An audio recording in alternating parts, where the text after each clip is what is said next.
this email? What does it mean? Communication is the imparting or exchanging of information or news. The single biggest problem in communication is the illusion that it has taken place. Conversation is the oral exchange of sentiments, observations, opinions, or ideas. Forbes Books Radio presents The Conversation with Clinton M. Padgett. Welcome back to part 2 of my conversation with Craig LeMasters, the CEO of advisory firm GXG and author of Unstuck, How to Unlock and Activate the Wisdom of Others. Craig, in the book you tell us not to be afraid to ask for help in the areas we have a wisdom gap. But why are people so reluctant to do that?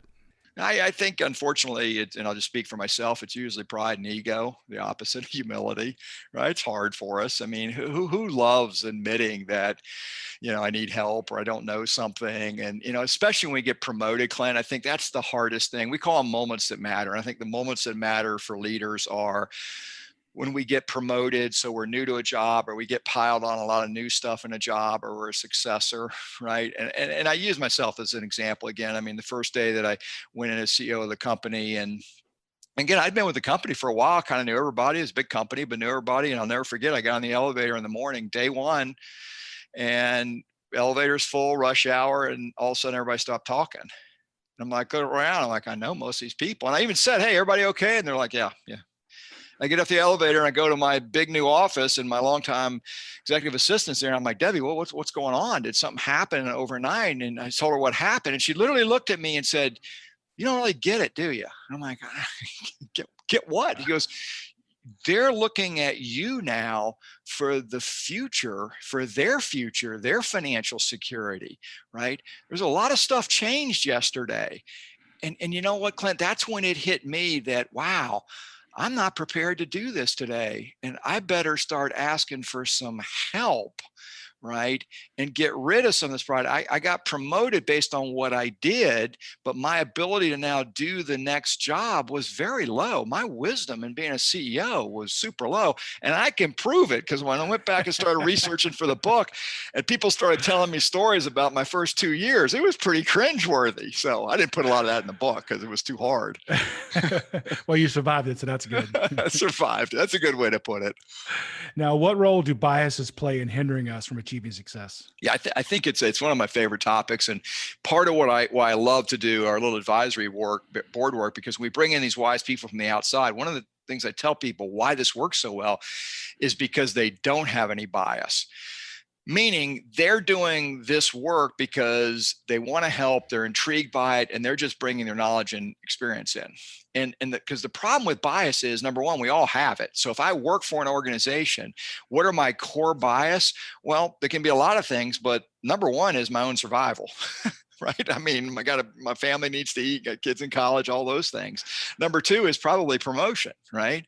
So my bias is I'm competing with people, because you might say, well, why don't we just share the wisdom within organizations? And some companies do okay with that. Most don't, because we're competing with each other. Let's just get over that. That's a bias, right? And I love that when I used to get in, move up in the organization, and my development plan was, hey, we're going to put you with 3 of your peers and you guys are going to learn from each other. It's like, great. You know how quiet that room is when we go in there? Like, hey, let me tell you all of my secret sauce for that next job. It's ridiculous, right? It's kind of funny when you think about it, but that's what we do. So I think we have all these bias. And then the biggest bias that I had as a leader, again, I'll use myself as an example. When I ran a meeting on how to get to new stuff, right? And I'm running the meeting, and I got 7 people in there in a collaborative meeting. Guess whose ideas we came out there executing on, right? Right. I mean, that's a bias, right? I knew what I wanted. They were just in there. I beat them down long enough to finally they would just agree with me. That's a bias. Now let's look at the other side of that is unbiased, which is you bring wisdom in from the outside, and they're not looking for jobs. They don't have all those other survival things going on, all those competitive things going on.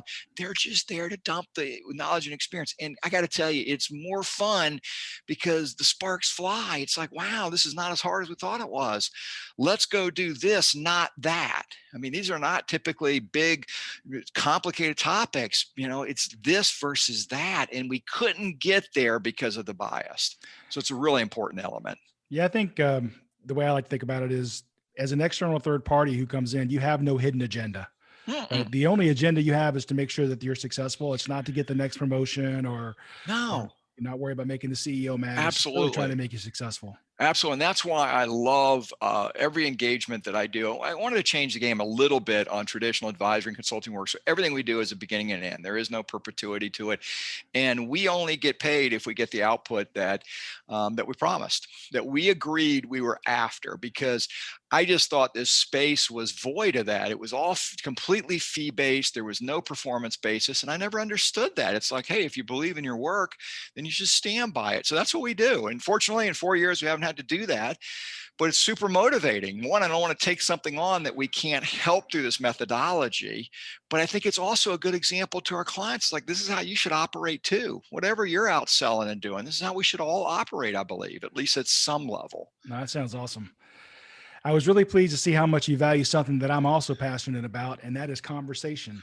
Why do you think conversation is so important? I think that's why I liked you from the beginning, Clint, when I saw the work that you're doing when we first met, because one of my mantras as a leader, even as a young leader, and certainly when I became CEO, was around the idea that leadership should be a conversation. And the basis for how we lead. And that's why, I mean, over the years, I developed what some would say are all these odd habits. Don't like PowerPoint, refuse to use PowerPoint in company meetings, including my CFO. That was a big day when I banned all that and said, look, if you can't get up and have a conversation with the company about our financial results, then you don't really understand them. That was my hypothesis. And I've just always sort of lived by that. The work we do now is all done on flip charts and whiteboards. And through what you and I are doing right now, a conversation about the really hard and meaningful stuff. So I'm super passionate about it. I see it work. And quite frankly, I think it's how we're wired, how we should do it. And not that, again, and I prefer it in person. I mean, I know we have to do Zoom right now and everybody's doing that to be safe. I get that. But I can't wait to be back in person, because I think that's how we're supposed to interact with folks. Yeah, I 100% agree. In fact, we're going to talk more about that a little bit later on. Yeah. Now, you give a great firsthand account of your expansion into China and how a conversation with a Xerox executive proved to be so enlightening. Can you share that story with us? Yeah, again, just a great example of this wisdom-based formula struggling in China. We put together that personal learning ecosystem that I described earlier. So here I am in the middle of China and I'm failing, wasting lots of money, big money actually. And I was connected with 4 executives. One was the Asian executive from Xerox, but between these 4, there was about 125 years of wisdom, knowledge, and experience in China. And that, to be clear, none of them worked at Assurant. No, these are all people and not even in the same industry. Xerox, obviously, at the time was basically just copiers, and so different industries. And that particular conversation I call out because what he taught me were things about doing business in China that were never in any of my consulting decks. I had big 300-page decks about China and consulting. I had a lot of academic help, but he taught me in a 1-hour conversation things that blew me away about China. And again, Clint, it was back to this very simple concept. It was a conversation. Craig, do this, not that. Oh, wait a minute, you're talking to that law firm. Bad idea. Here's somebody you need to meet. These regulators are not the right ones to talk about. Of all the cultural stuff, Craig, here's the thing that matters the most. And, again, it was just knowledge and experience. He'd spent 25 years both working and living there back and forth. And quite frankly, Clint, it was those few early conversations that changed the way I thought about leadership learning in general. They were that impactful for me. And I thought, wow, how could we take this and curate this and make this bigger, like with digital and then other things. And then I obviously ended up, leaving public company life so I could do this full time and just share it with it was so impactful. I just thought I should share it with other people. So to tie it back to an earlier term you used, he was an operator.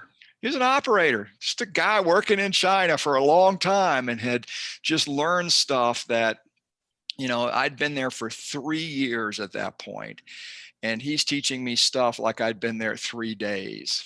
And that, again, it just changed the way I thought. And again, it wasn't that I wasn't trying. I mean, I was probably $10 million into consulting fees at that point. I'd taken every class you can take on China. I had done all the academic work. why am I still losing so much money? And then this guy shows up and like, do this, not that. And how do I know that? Because I made the same mistakes or I had the same challenges. And, and it just, again, it just changed the way I thought about learning as a leader. Not that the other things are bad. I mean, they're helpful, but this was a game changer for me. So another anecdote you shared that was that one of your clients stated there is a great value in conversation because they actually stop and listen. Yeah. That's something I talk about a lot. Listening is a very important skill. If you aren't listening, to me, you aren't learning. You mentioned that the ILA, the International Learning Association, and by the way, I've never heard of them, but I'm certainly glad they exist, cites studies that prove the value of listening, yet reveal many modern barriers to authentic conversation. It seems listening is becoming a lost art. Why is that? I'm probably not qualified to say why it's happening. I mean, I think I have a lot of theories, but one is, if I just use myself as an example, I love talking and things I'm passionate about, like I'm doing today. So that's part of it, but there's probably deeper psychology. But what's cool that I saw happen in this process that we use, and again, I didn't know explicitly was happening until this individual told me, so they'd never seen their teammates listen to each other, because this wisdom methodology became a forcing mechanism. So they're listening to the wise people, but because we're facilitating, again, that leader's not in charge of the meeting, I get to control, or my team gets to control the facilitation, and it forced them to listen to each other. And I just thought, what a cool outcome of these sessions. And what I started to see over the last few years is that about half of our solutions on the Unstuck part were coming from the outside wisdom, and about half were from inside. And I started wondering, well, like, why did they need us to do that? And that was the answer, because they don't listen to each other. And again, part of it is probably the competition, quite candidly, Clint, is that, I'm going to talk more and do more because I'm competing for the next job. So I'm not going to pause and listen and give credit. But as soon as they did it in our format, about half the answers were right there in the room already, which I think is pretty cool. So the value of the facilitator is it forces them to listen. And I think that what I've seen in my work is, if left to their own devices, the senior leader is the one who picks up the marker, and before you know it, they're controlling the conversation and there's only one thought. Oh, absolutely. Absolutely. And I love that you mentioned the marker. When we train our folks here, when they do facilitation, rule number one in our facilitation process is you never give up the marker. I've actually had C-suite people in our board meetings physically get up to the whiteboard or whatever I'm using and try to take the marker from me. And I'm like, dude, I'm probably a little older than you, but I will race you to the elevator because you're not getting the marker, right? So let's sit down and let's listen and let's learn from these wise people and from your team members. Because again, I could say that by experience, I perfected the art of collaborating in quotes, because I'd get great teams together and I'd feel so good because an hour later I got them to agree to what I wanted to do, and we'd walk out and go do it. Sometimes it worked, often it didn't, right?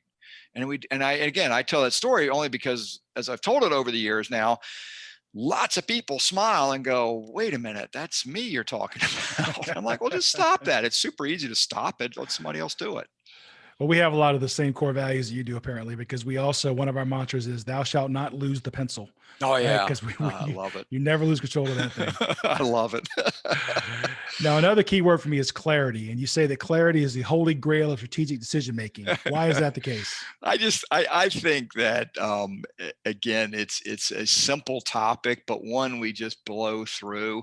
And again, I think we do it for this risk idea, is that it's riskier when we're super clear. And where it comes out a lot for us is on the back end, how I like to activate this work we do. And I call it sort of synthesizing it. That's where we want to get the clarity. And back to kind of where we started a few minutes ago, if we end up with 10 really good ideas, I'm just making up the number, let's synthesize it to the one or two that really, really make a difference. And then let's be very clear on what we're actually going to go do and how we message it to the rest of the organization. And it's not in this book, but thinking about the next book already, one of the things we teach is a message square technique to leaders. And I'm shocked at how little time and effort leaders tend to put into how they create and deliver messages. It tends to be from the hip most of the time, and it's not very clear. So a very, very important part of our work. Well, the story that I like to tell, and people that have listened to the podcast before will Yeah. hear it for probably the fifth time, but when you talk about clarity and messaging, there's a game we played as kids called telephone. And Oh, yeah. Each person, let's say there's 5 kids lined up in a row, and the first person tells the second person a secret, and they whisper it down the line. And of course, the fun in the game is that what comes out of person number 5's mouth is not remotely close to what person number 1 said. Right. And the reason is, to me, it's each person is hearing that message through their bias, their life That's experience, the way they define things, the way they understand things, the day they're having. And so it's no surprise that each person twists the message slightly so that what comes out in the end is completely mangled.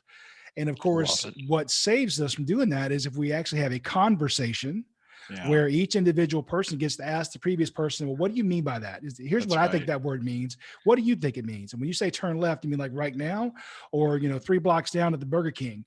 So you ask those clarifying questions, and then of course the message remains consistent throughout. I love it's the that. same as telephone game now, but is also in the world we live in today. Yeah, no, I love that, Clint. I couldn't agree more. And one of the things we usually start with, that's again just a super big passion of mine, is and jump in here if you disagree, but I would argue that in most organizations, no matter the side, we know more about people we work with than we actually know them. Okay. And what I mean by that is we typically don't take the time. And when I think about knowing somebody, I want to know more about their heart. And that's a word we don't like to use in companies. Right. It's like, I don't know if it's not politically correct, but what I mean by that is, how do they think about things? How do they process information? How do they make decisions? I mean, most of the conflict we have at work is about decisions. And yet when I go ask people, it's like, well, just tell me how they make decisions. Like, how do they filter information? How do they process? What's important to them? And people look at me like a unicorn. They're like, what are you talking about? I don't like the decision. No, I already got that. But why do they do that? If you ever ask them, have you ever sat down and said, hey, let's get to really know each other and tell me what's important to you. And every time we go through this and help people understand this, and they invest time in really knowing people, not just their kids' age and where they went to school, but really knowing them, it's amazing how all these other things just diffuse.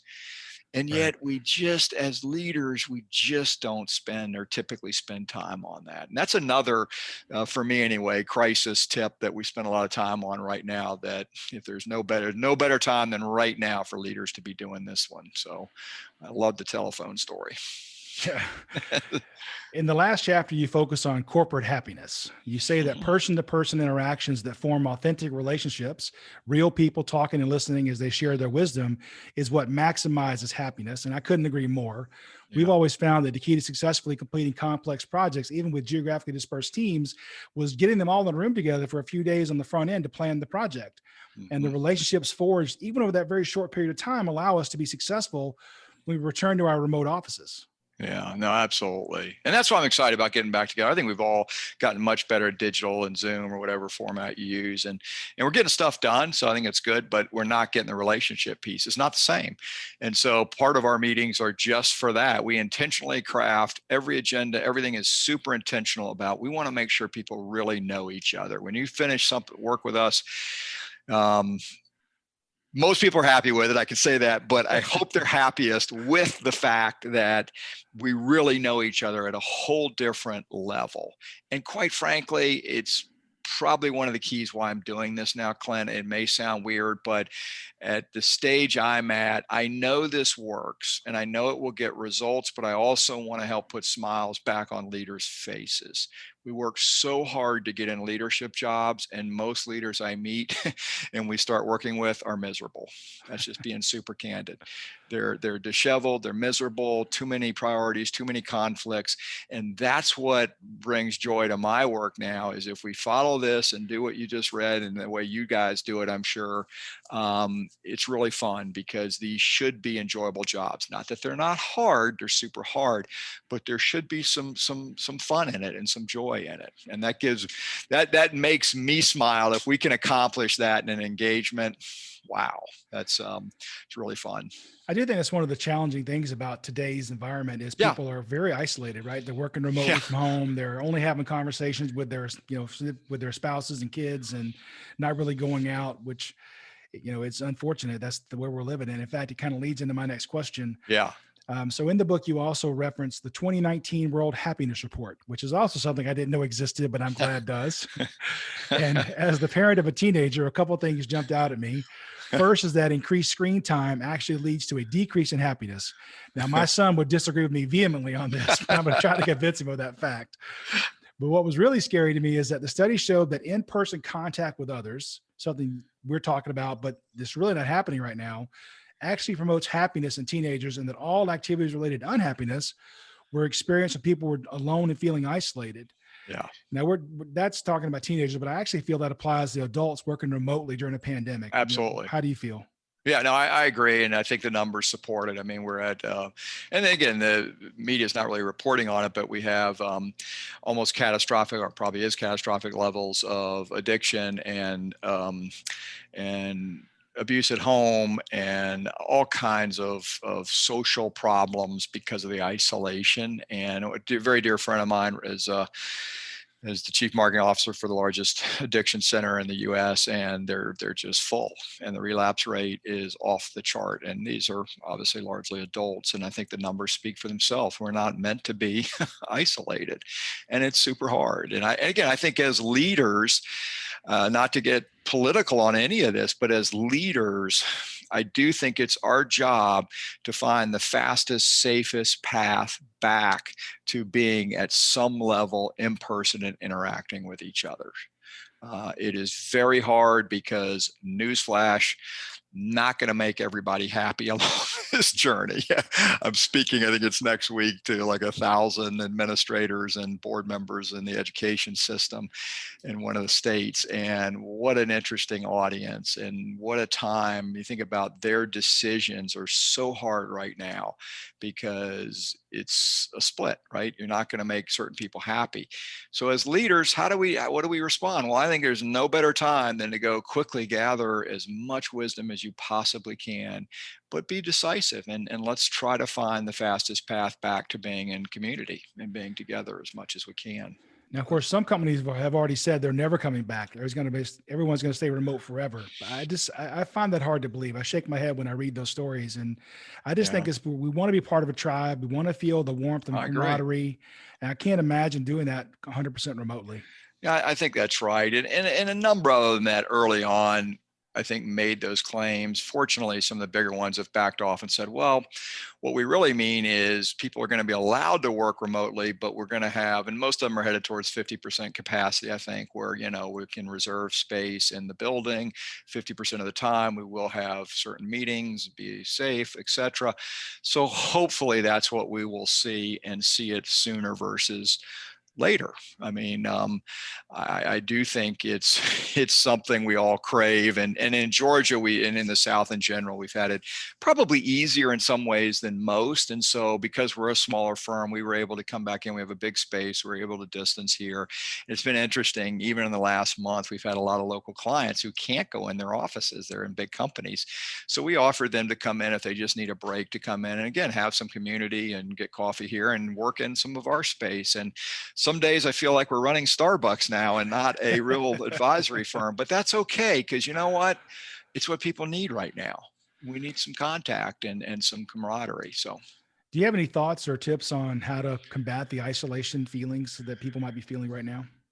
Yeah, I mean, what I would focus on, and again, my headset is largely around leaders, even if you're a leading of one, is I would intentionally carve out time to get to know people that we talked about earlier at a much deeper level.